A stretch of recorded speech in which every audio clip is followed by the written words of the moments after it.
എന്നാ പിന്നെ നമുക്കങ്ങ് തുടങ്ങാം, സമയമായി. Light pollution. ലൈറ്റ് പൊല്യൂഷനാണ് ഒട്ടേറെ രോഗങ്ങൾക്ക് ഇന്ന് കാരണം.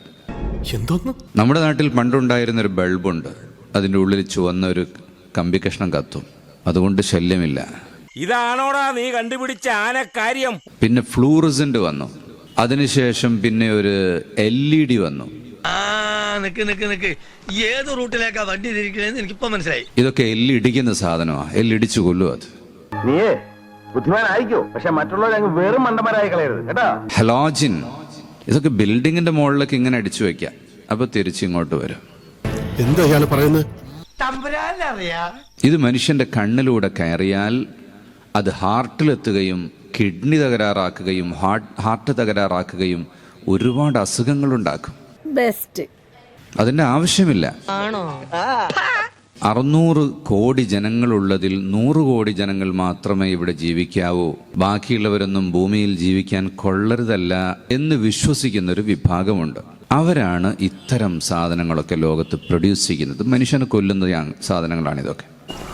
എന്തോന്നാടോ ഇത്? എവിടെ നിന്ന് കിട്ടിയോടോ ഈ ഉണ്ടാക്കണേ? നീ ഇത്രല്ലേ കണ്ടോളൂ, അങ്ങോട്ടൊന്ന് നോക്കിയേ.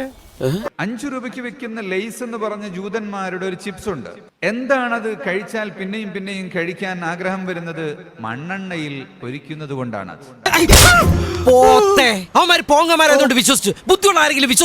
ഒരു മണ്ണെണ്ണന്റെ വാസന അതിനുണ്ടാകും. പിന്നെ എന്തുകൊണ്ടാണ് ഈ ബലൂണ് പോലെ വീർത്തു നിൽക്കുന്നതിന്റെ കവറ്? ഞാൻ നേരത്തെ പറഞ്ഞ ചില വാതകങ്ങൾ ഈ പാക്കേജിന്റെ ഭാഗമായി അടിക്കുന്നതാണ്. ഞാൻ നേരിട്ട് കൊല്ലത്ത് ഫാക്ടറികളിൽ ചെന്ന് കണ്ടതുകൊണ്ടാ പറയുന്നത്. ഇതൊക്കെ വിശ്വസിക്കുവോ? പിന്നെ വിശ്വസിച്ചിട്ടുണ്ട്. വയറ്റിലൊരു കുട്ടി 4 വർഷം വരെ കിടക്കാം. എത്ര അല്ലേ? 4 വർഷം വരെ കിടന്നൂടെ? കണക്കുകളൊന്നും ശരിയാകുന്നില്ലല്ലോ ഗംഗാര. പേടിച്ചിട്ടാ. പണ്ട് എനിക്ക് അങ്ങനെയാ, പേടിച്ചെനിക്ക് കണക്കേറ്റി പോകും. 4 വർഷം വരെ ഒരു കുട്ടി വയറ്റിൽ കിടക്കാം. ഓ, നിന്റെ ബുദ്ധി വിമാനമാണല്ലോ. വിമാനമല്ല, റോക്കറ്റ്. അതുകൊണ്ട് 10 മാസമായി പോയി, ഇപ്പൊ പൊട്ടും എന്ന് പറഞ്ഞ് ബേജാറാണ്ട് കാര്യമൊന്നുമില്ല. ഞാൻ നോക്കിക്കോളാന്ന് പറഞ്ഞാൽ മതി.